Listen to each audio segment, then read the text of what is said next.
So Nick, you said to me that poker players are the best business owners of all.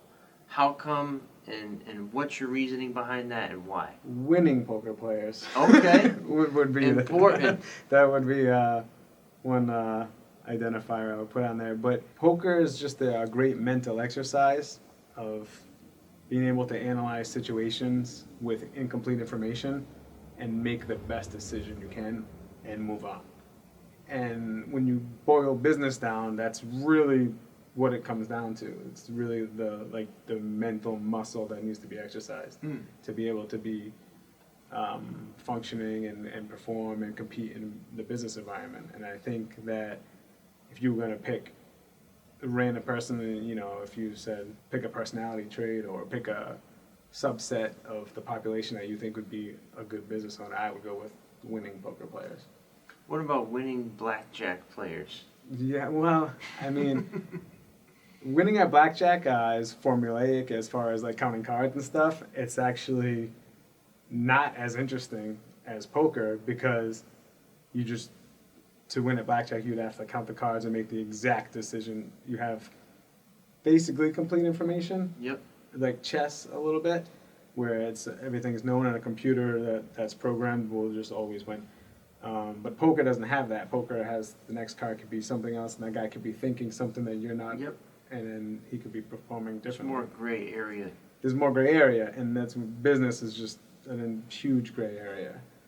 There's a lot to it as far as marketing and customer relations and advertising and software and websites and all this stuff. So as a business owner, you always need to pick where you're going to put your focus and what you're going to work on. And then there's always decisions coming in from things that you can't control, and it could be, I don't know, lawsuits or citations or broken maintenance items at wherever. So you have all these things, and you have to make a quick decision and move on to get back to the things that you were focusing on, and it's a constant juggling act.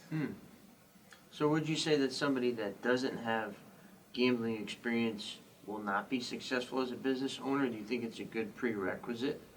I'm not saying they won't be successful. I'm just saying that if you're able to succeed at something like poker, you're more likely to be able to succeed as a business. So do you think maybe if somebody's at home thinking, I've never gambled before, I don't know how to play poker, would you suggest to them maybe they play online for free, or just like practice games so they can learn this gray area, manipulation that you're talking about?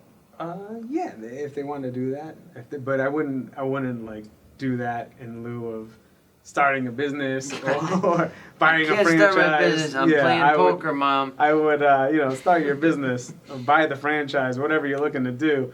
But if you're looking for a hobby and something that could be profitable for you and be a great mental exercise and help in other areas of just your decision making and your analysis of psychology and people and everything, I couldn't recommend poker enough.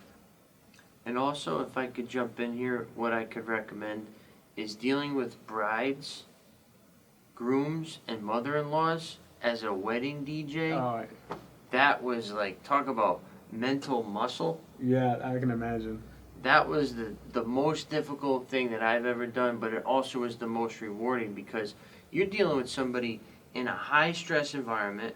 They spent a ton of money. They got one try at that. One try, or two, or three in some cases. And they're also usually... one try with that person, usually. Yeah. And they're also severely intoxicated most of the time. So, that being in those situations and then the hundreds of other guests at the same time, it was just like you had to be on point all the time. So putting yourself in, mentally stressful situations, financially stressful, as Nick did, really makes other things so much simpler when they happen. So if your water heater goes in your basement, to you it's like, no big deal. But to somebody that is not used to adversity or some type of resistance mentally, it could be the end of the world.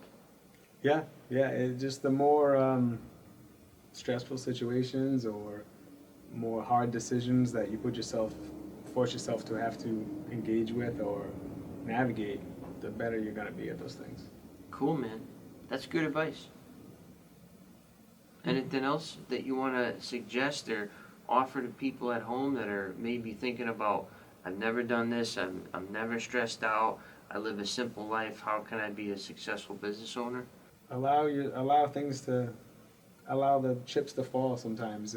Just, do random things. I have a rule that I try to do is if my friends ask me to do something, my default is yes. I start there. So it can be, random. Oh, I'm going to this concert or whatever.